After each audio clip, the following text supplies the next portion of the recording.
What support do you get from all the good work that Sport Relief do?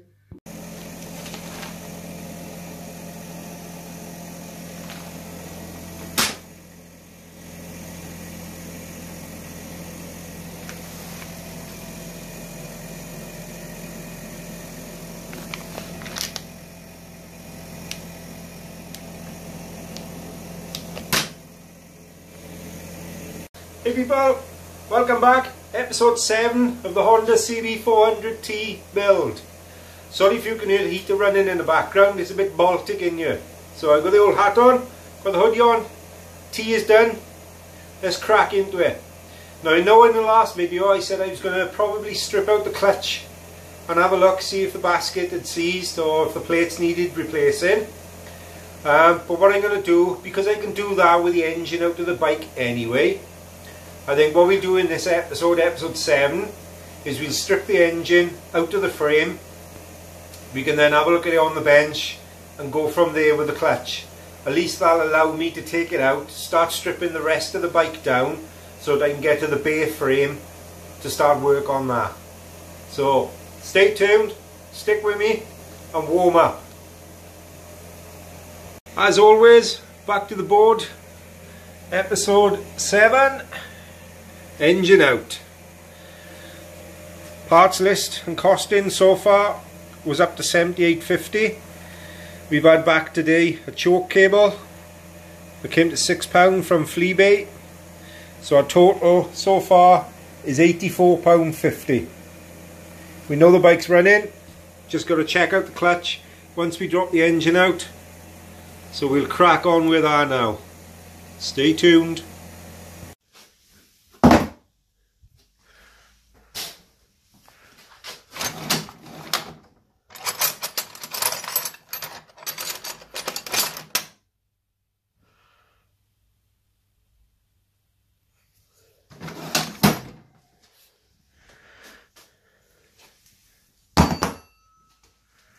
Oh, right, as goes with most engine out procedures, we're going to drop the engine oil out that we put in the other day.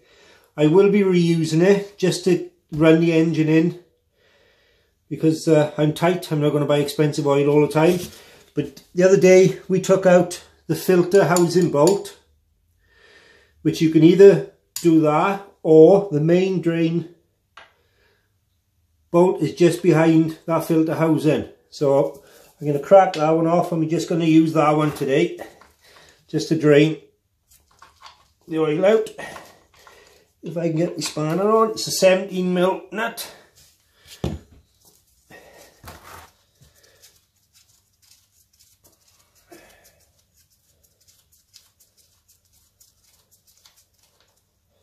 There she goes.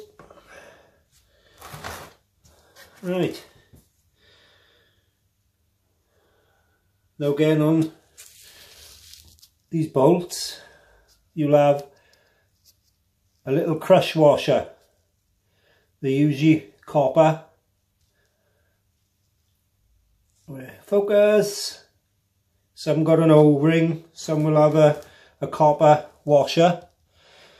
You can replace those if you want. I usually reuse the same copper washer a few times before I replace it. As we're going to be doing work on the engine, I'm not going to be putting oil back in for a little while anyway, so I'll just be putting the bolt back in place for now. I probably will get another crush washer ready. So we leave that drain out. I've got the bike on the centre stand, not the side stand. Focus, so that the bottom of the bike is level on the centre stand, as opposed to being tipped over on the side stand. That way hopefully more oil is going to settle level and run out through that drain plug. So we leave that drain for 5-10 minutes, go and finish our tea and come back. Okay people, right, so the oil is finished draining out now. I've put the actual drain plug back in and just hand tightened him. So now I've got my copy of the owner's manual. I've turned to the relevant page, which has got the scissors in it, which is the engine removal and installation. And I've had a read through, gone through all the different procedures I need to follow. So I'm going to be following it step by step. And what I've done is the fastenings and bolts that need to be undone, because obviously this bike has been stood for 20 years, so a lot of this is corroded on. But what I've done is I've give the nuts that I'm going to be undoing a spray with a releasing agent, e.g. WD-40 or some other proprietary release agent. And what I've done with places like on the head, there you are, on the head of the exhaust, where there was a lot of surface rust on the thread, I'd give it a good spray, but then I've used a soft brass brush and I've just cleaned the threads off of any rust, because when I back that nut out, if I leave the rust on that thread, it's going to end up getting chewed into the nut, bind and possibly snap that stud as I'm trying to back it out. So good tip, always clean the thread, give it a good spray and leave it soak in. I've had my cup of tea, so we'll make a start on the other side of the bike.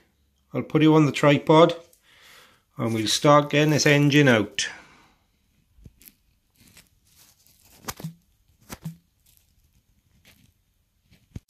The first two bolts I'm going to remove is the exhaust got to come off.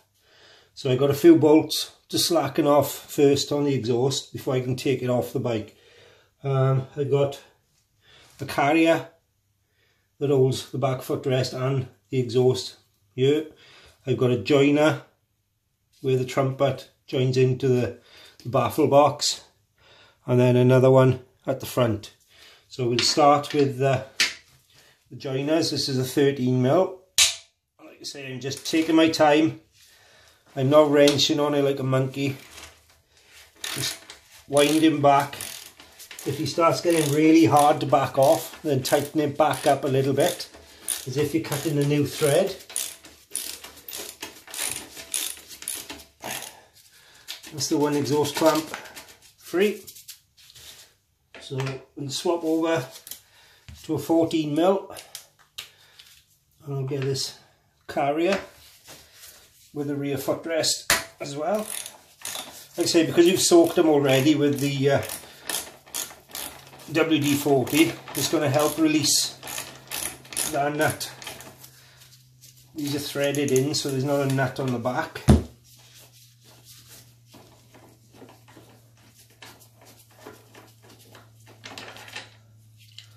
There's the one fairly clean bolt coming out, so I'll be keeping everything in sequence on the floor as I take it off. So this should allow me to pull the exhaust forward and out, which I think they've seen better days. I think they'll be going in the bin.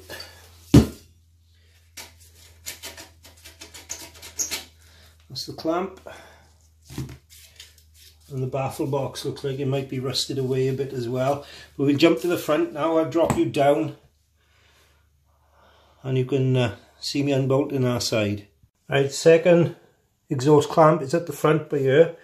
I've loosened it off just to make it a little bit easier for myself. It's a bit hard with the filming as well, but that's the front clamp loosened. Now there is another bolt that holds the collector box, the baffle box, just underneath the gear change arm. So I've got to remove the arm next, but before you do, just take note of where the arm is situated with your foot peg, what orientation it is. This is fairly level, so I know when I take the lever changer off, when I put it back on, it's got to sit almost level with the peg, and it's on a little bolt through there. You have to take the entire bolt out, as there's a little chamfer around the spline, I'll take the bolt out and then I can show you the chamfer then. Again, I've just pre-loosened this to make it a bit easier.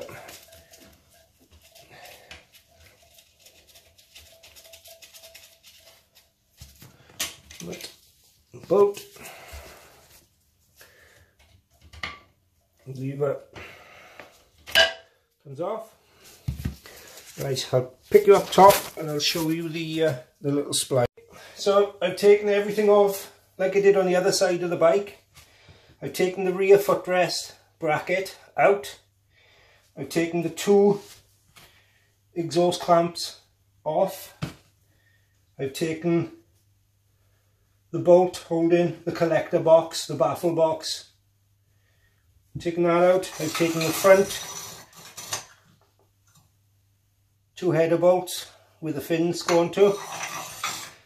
So I need to take the brake pedal off at some point, but at the moment it's holding everything for me because I'm on my own and I'm a bit three-handed.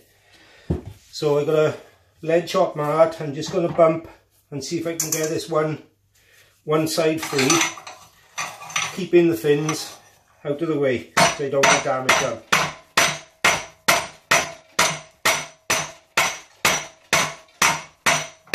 Now it is going, but obviously it's got 20 years of built up muck and gunk in there.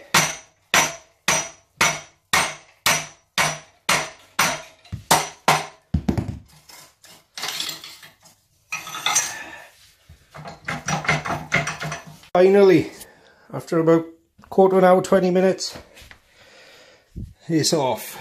As you can see, it was just rotten. This I still got to get the other downpipe out, header pipe, but you can see this baffle box. I can turn it over. It is absolutely rotten. It was just all peeling away. The pipe had welded itself in there, so I'll be doing away with this baffle box anyway. It's extra weight that I don't need. I could have it repaired. I have got a good friend who's a fabricator, but I don't know. I'll be doing away with it myself, but I may get it repaired and see if somebody could do with one. I'll have to do a bit of research about back pressure though to make sure that I'm not going to have any problems. But the stuff I had coming out of there, as you can see over there, it was steel for the skip. So I'm going to call it a night for today. I'm just going to get that pipe out and then go in and have some dinner. It's getting quite late. And be back tomorrow. Remove the rest of the things and carry on with the engine removal. Stay tuned and I'll see you in a second. There's the spline that I was talking about, just there. So when this shifter arm is on those splines, the bolt actually sits, I can show you upside down like that. The bolt will actually sit in that groove, stopping the shifter from being able to slide forward and come off, rather than just relying on grip. It actually sits in that bevel. So that's out. Next is I'm going to go up top and have a look at the bolts on the head. Once we've loosened, that's the nut for the collector box that's next to be loosened. So we'll crack that off and then jump up top. Right, I've undone the bottom bolt that I just showed you. That's out, so the collector box now has just been held by the other side. I've got one nut here on the head and one up there. Now these are renowned for snapping, so go really gentle. I've give them all a clean, the 10mm bolts, and I give them a nice soaking in WD. I've taken the plug cap out just to give myself some more room.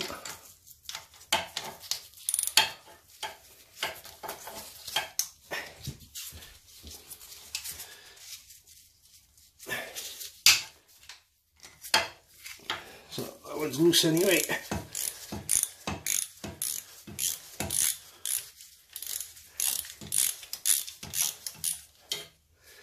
One.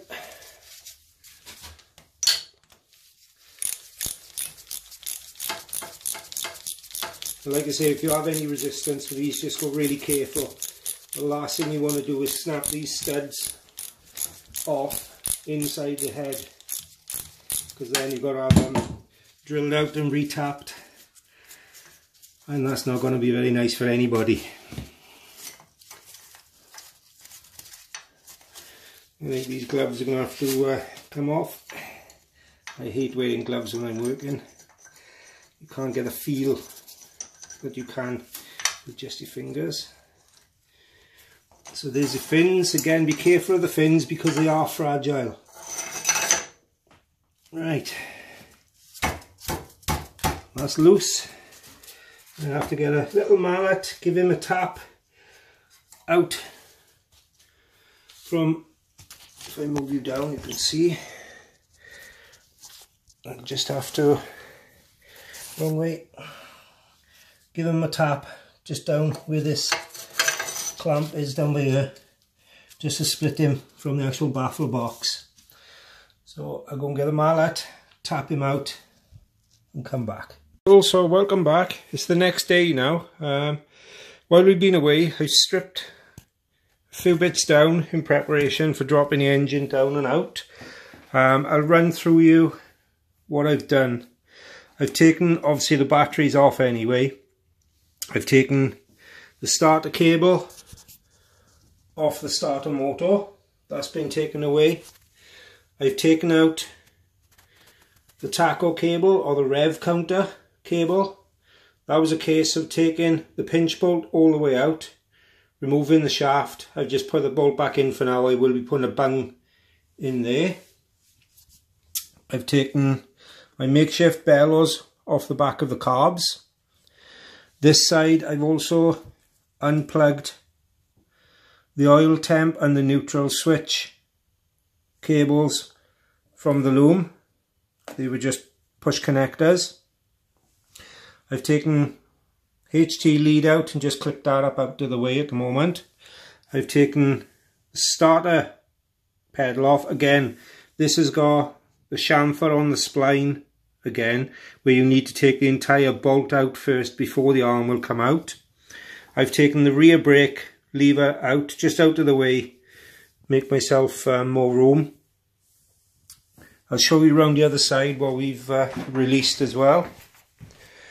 Around this side there's a little bit more to do. I've taken the cable, throttle cable out, and the choke cables. They've all been taken out of the way. I've taken the fuse holder and rectifier plate off, because that remains attached with the engine. I don't want to go pulling any of that pluggery away, but I've unplugged the wiring loom from that. That's the indicator relay, so all that is loose, out of the way. I've just tucked the rectifier on there out of the way. This side, again I've taken the footrest away, the spark plug lead. That's about it really on this side. So the only thing that remains now is I've got a stand under the engine ready, and that's just pinched up, not pushing up hard, just holding underneath. Initially there's five bolts. I got 2 on the front of the engine, 1 on the centre carrier, 1 tucked in on the back, and the second one is down underneath that one there. That'll be the 5 main bolts holding the engine onto the frame. So I'll make a start loosening and taking those out, and then I'll put you on the tripod for the final few bolts and the drop down of the engine.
There's two.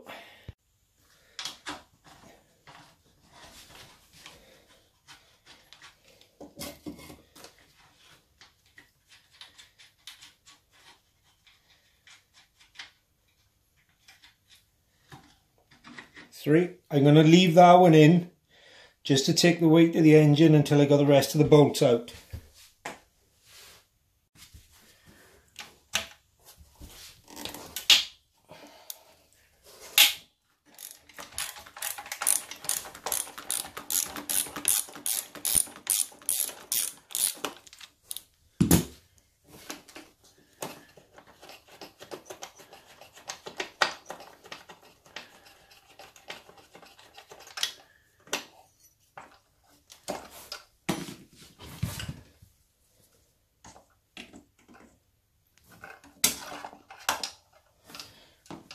Four,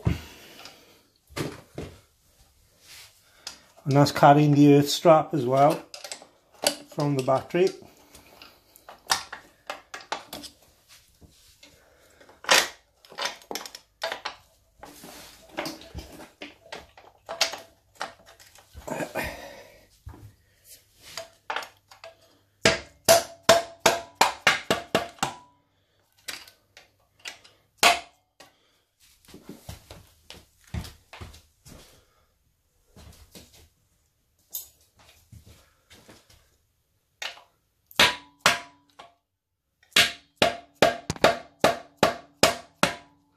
Just need to move the phone to tap that one out. I'll bring you back when he's out. 5 is just there, just in front of the footrest carrier. Now we have got a problem on the other side with the back engine bolt for clearance, so once I've taken this bolt out, I'll take it around and show you. It's nothing major. I need to take you off the mallet a minute. Try and prop you up somewhere. There. Right, so that's ready to come out then.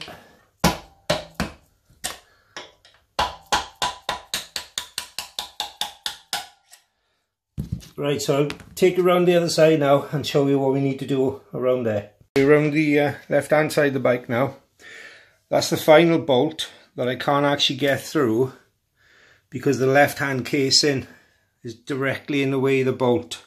You can see the bolt itself will clear, but because they're sleeved bolts, it won't come through, so I've got to take this left casing off. I'll put the rectifier up out of the way, and then I can undo, I think it's six bolts, 10mm bolts going round. We'll take the cover off and that should allow the final bolt to slide through. So I'll put you back on the tripod and we can attack that. Right, so that's the casing that's stopping the engine bolt coming out, so we have to remove this casing. So again, I'm not going to just undo each bolt and take him out completely. I'll just crack each bolt off first, make sure there's no pressure or uneven pressure holding the casing on. It's an 8mm bolt.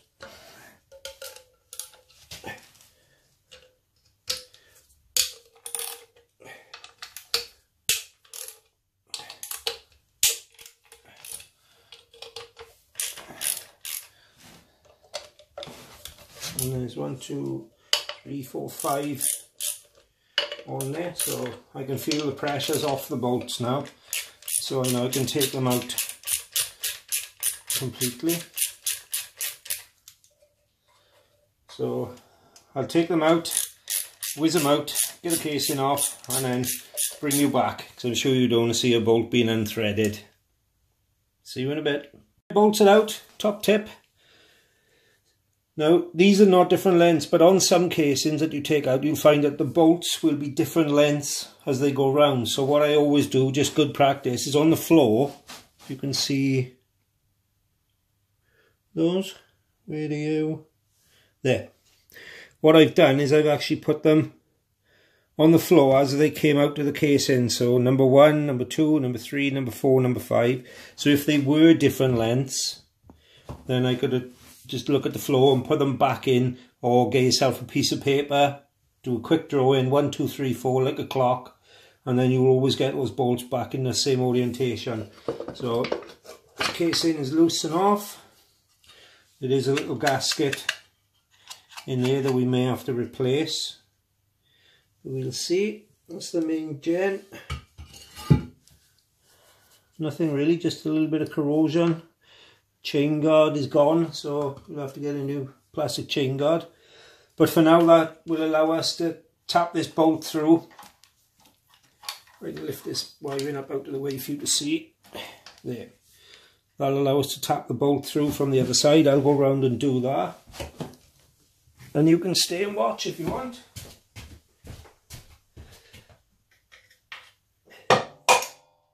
There she goes.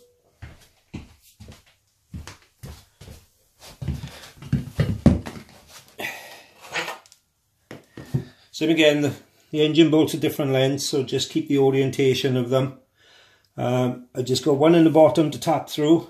I'll move the camera around to the other side so that I can take the remaining bolt out, and then we can have a look at lowering the engine down and out. Okay, back on the other side now, ready to start dropping the engine down. What I've done is I've taken out the top 2 bolts as well now in the front of the engine bracket, the carrier, just so that I can remove the front carrier out of the way, because I think these fins might foul as we're going down. And I'm only going to creep down. I can feel the engine tipping forward already. So there she goes. I think the engine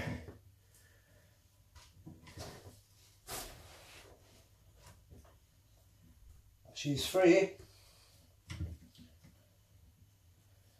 There she goes, she's coming away nice. So we're almost full down to the floor at the moment. Right, so she's catching on the carbs on the back edge by here. So all I need to do is pop these carbs off, and then I can take her down to the floor.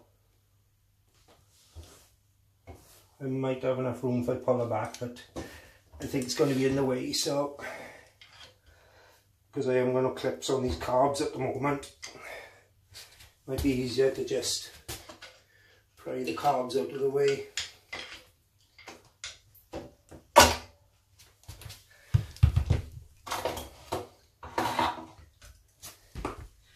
Put them to one side and carry on coming down. Like I thought, she's just catching on the front fins, so I'm going to leave the back and slightly down first.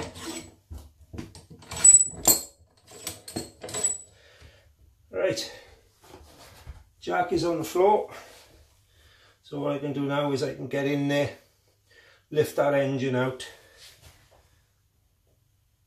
rest him gently on the floor, and hopefully that should be the engine out.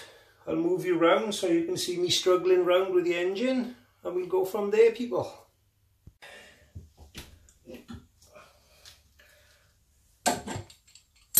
Don't laugh, she's a big lump.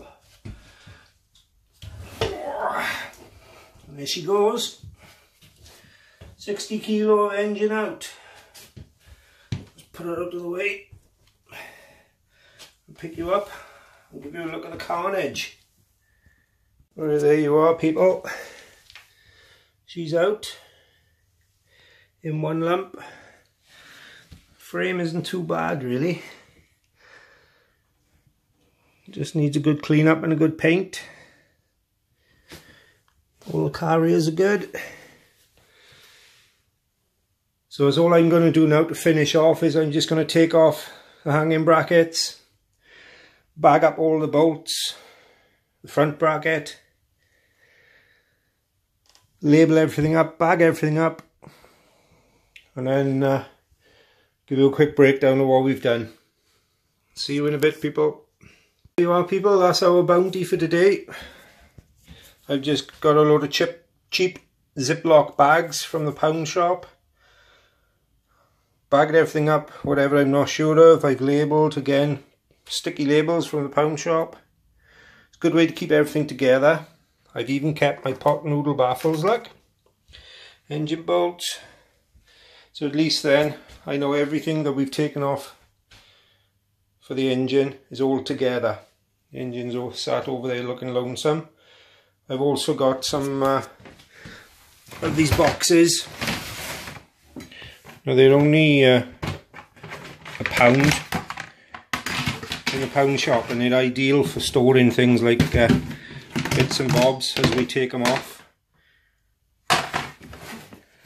It's just a cheap storage box. I got 3 there at the moment. I got loads that I got other bike parts in, and thing is, it's only a pound, so I can put everything in them in bags. I know where everything is. I can account for everything and then make a list at the end and see what I'm short or what I need. So that's it for episode 7. The engine is out. See you again shortly for episode 8, which will probably be the rest of the bike being entirely stripped down, probably just to a bare frame. So thank you for watching. Stay tuned. Click subscribe, like, share, comment. I'll see you all soon. Bye people.